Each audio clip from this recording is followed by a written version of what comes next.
खबर गाजीपुर जनपद से, जहां थाना दुल्लापुर के धर्मागतपुर बाजार में सामूहिक युवा मंच के द्वारा राम भद्राचार्य का पुतला फूंका गया। संगठन संयोजक सावय वंशी अखिलेश ने अपने नेतृत्व में 100 युवाओं के साथ मिलकर राम भद्राचार्य का पुतला फूंका। सावय वंशी अखिलेश ने कहा, पिछले दिनों चित्रकूट दिव्यांग विश्वविद्यालय में पति राम भद्राचार्य द्वारा छत्रपति साहू महाराज यूनिवर्सिटी में भगवान बुद्ध पर किए गए अभद्र बयान घोर से आपत्तिजनक है। सावय वंशी अखिलेश ने कहा, भद्राचार्य को माफी मांगनी होगी और अपनी बात को वापस लेना होगा और यह भी कहे कि जिस भगवान बुद्ध की वजह से भारत की दुनिया में पहचान है, उन पर अशोभनीय टिप्पणी करके भद्राचार्य ने देश का भारी अपमान किया है। भद्राचार्य के विरोध में देवेंद्र चौहान, अजय चौहान, संतोष कुमार, कृष्ण चंद्र मौर्य, जय गोविंद कुशवाहा, वीरेंद्र कुशवाहा, सोमनाथ और भी लोग मौजूद रहे।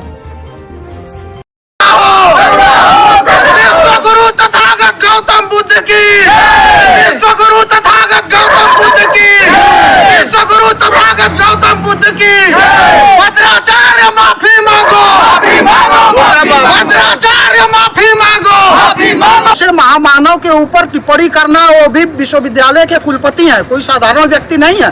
उन्हें पता होना चाहिए कि हम किसके ऊपर टिप्पणी कर रहे हैं और ऐसी निंदनीय टिप्पणी करने वालों का अगर विरोध नहीं होगा, वो किसी को कुछ भी कह देंगे। तो इस पर क्या संदेश आप क्या देना चाहेंगे, इस पर क्या अपना पता करना चाहेंगे कि अगर भारत की कहीं भी, अगर भारत की विदेशों में अगर पहचान है भारत की, और भारत बुद्ध की भूमि कही जाती है, आज विदेश रिसर्च कर रहा है, रिसर्च मतलब पुनः खोज कर रहा है, और बुद्ध 2500 साल पहले खोज कर दिए थे। इस बात को उन्हें समझना चाहिए और वैसे महामानव के ऊपर यह टिप्पणी करके गलत किए हैं और ऐसे के लिए उन्हें माफी मांगना चाहिए। यह हमारा विषय है।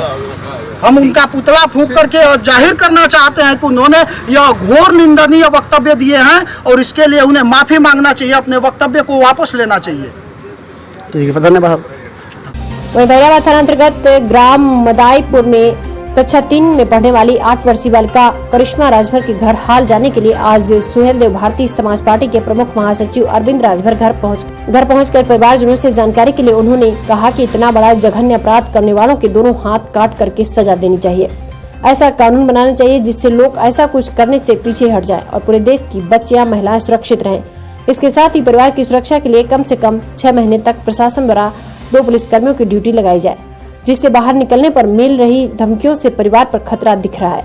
इससे बचने के लिए प्रशासन जोगिंदर राजभर के घर सुरक्षा व्यवस्था करे। उनके साथ राष्ट्रीय संगठन मंत्री सालिक यादव, जिलाध्यक्ष मेजर राम राजभर, प्रदेश सलाहकार सुदामा दादा मनिहारी पंचम से भावी प्रत्याशी प्रदेश महासचिव सरोज राजभर, प्रदेश उपाध्यक्ष छोटेलाल राजभर, जिला प्रभारी कमलेश राजभर, जिला अध्यक्ष युवा मंच सुखदेव राजभर, जिला उपाध्यक्ष श्यामजीत राजभर, विधानसभा अध्यक्ष अरविंद राजभर, विधायक प्रतिनिधि सादात, ब्लॉक अध्यक्ष शिवचरण राजभर, श्रवण कुशवाहा, जिला पंचायत सादात प्रथम के प्रत्याशी, जिला अध्यक्ष अल्पसंख्यक सदर इमाम भभूति राजभर, रामदयाल राजभर सहित काफी संख्या में पार्टी के कार्यकर्ता मौजूद रहे। गाजीपुर जनपद से कमलेश यादव की रिपोर्ट। गाजीपुर में पहुंचे हैं, जो कि गाजीपुर जनपद में बहरियाबाद थाना अंतर्गत गदाईपुर क्षेत्र पड़ता है।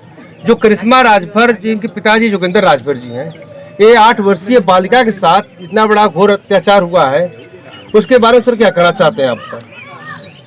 देखिए, ये जो घटनाएं नित्य दिन और निरंतर बच्चियों के साथ खास करके हो रहा है, मैं आपको याद दिलाना चाहता हूं कि जब हम मंत्री थे, सरकार में थे, तो चंदौली में इसी प्रकार से एक 12-13 साल की लड़की के साथ 6 लोगों ने लपट करके रेप किया था।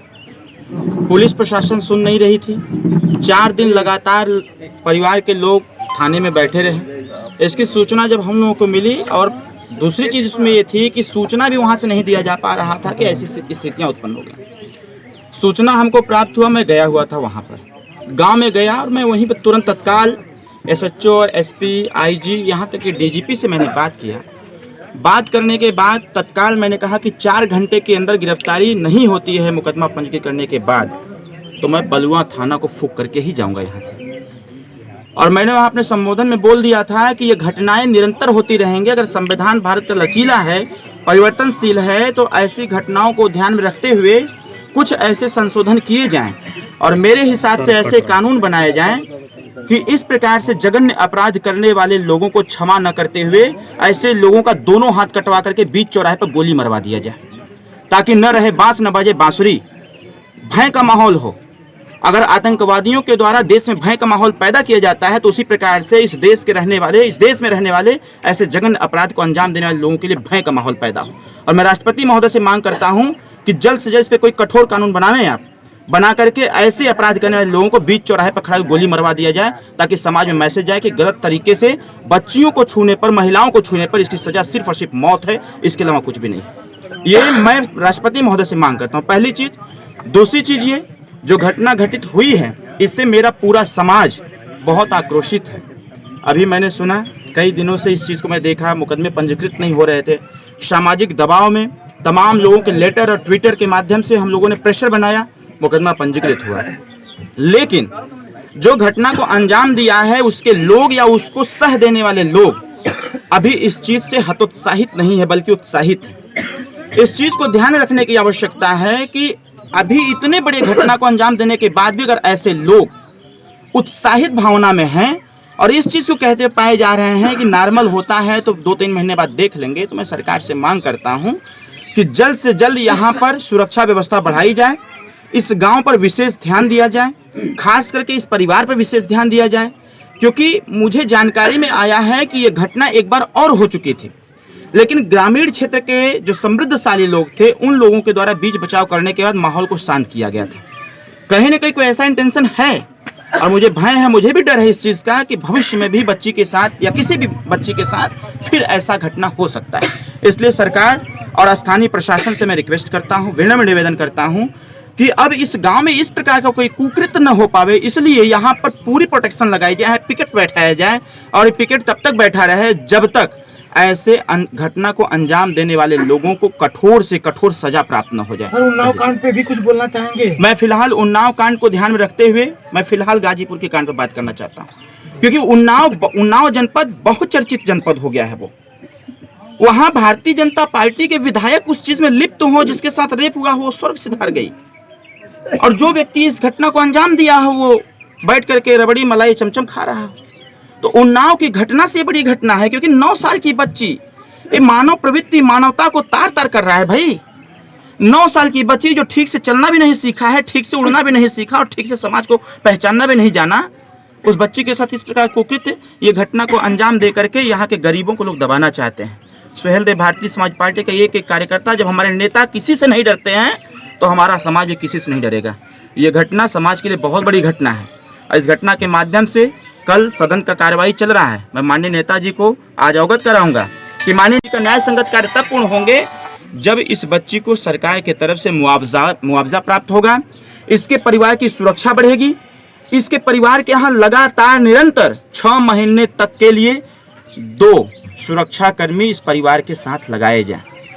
2 सुरक्षाकर्मी मांग करता हूं स्थानीय कप्तान साहब से भी, आईजी साहब से भी और डीजीपी महोदय से, माननीय मुख्यमंत्री महोदय से भी, कि भविष्य में ऐसी कोई घटना ना हो। इसलिए इसको ध्यान में रखते हुए, क्योंकि सिस्टम में है किसी व्यक्ति को 3 से 6 महीने का प्रोटेक्शन दिया जा सकता है। मैं 6 महीने का प्रोटेक्शन मांग रहा हूं अपने प्रशासन से कि 6 महीना लगातार इस पूरे परिवार पर फोकस किया जाए कि परिवार की गतिविधि क्या है, इस परिवार से मिलने वाले लोग या इस गांव पर भी फोकस किया जाए कि ऐसे कौन लोग हैं जो परिवार को धमकी दे रहे हैं। पहली चीज़। दूसरी चीज़, ये मेरी बच्ची से बात हुई है, सब स्वस्थ है, सब कुछ ठीक ठाक है, ईश्वर की कृपा है।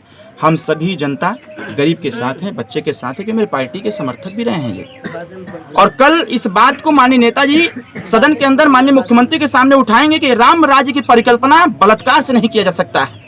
राम राज्य लाना है तो मेरे द्वारा जो बताया गया कानून है कि ऐसे जघन्य अपराध को अंजाम देने वाले लोगों को बीच चौराहे पर खड़े गोली मरवाई पब्लिक के सामने मानव अधिकार भी तार तार हो जाए, ताकि मानव अधिकार भी समझे कि 9 साल, 2 साल, 4 साल, 10 साल, 12 साल की बच्चियों के साथ बलात्कार करने पर यह अंजाम होता है। 18 मैंने बोला था, राष्ट्रपति महोदय जी को धन्यवाद देता हूं, उन्होंने कानून बनाया, लेकिन कानून बहुत ढीला ढाला बना दिया। उन्हें बनाया कि बच्चियों के साथ रेप होगा और उसकी पुष्टि हो जाएगी तो उसको फांसी की सजा होगी। मैं महामहिम राष्ट्रपति महोदय जी से हाथ जोड़ के विनती करना चाहता हूं, पत्रकार बंधु आपके माध्यम से, कि पहला यह घटना होगा, आप जो कानून सदन के अंदर से पास कराए हैं कि बच्ची के साथ रेप करने पर फांसी की सजा होगी, कृपया आप इसका, इस देश में पहली ऐसी घटना अगर हुई है तो उस कानून का पालन करते हुए ऐसे गद्दार को, ऐसे बेईमान को, ऐसे जाहिल को, ऐसे कुकृत्य करने वाले व्यक्ति को फांसी की सजा होनी चाहिए। राष्ट्रपति महोदय विशेषाधिकार का प्रयोग करके इसको फांसी की सजा दिलवाएं और हमारी प्रदेश की सरकार इस विचार और चिंतन और मंथन करें।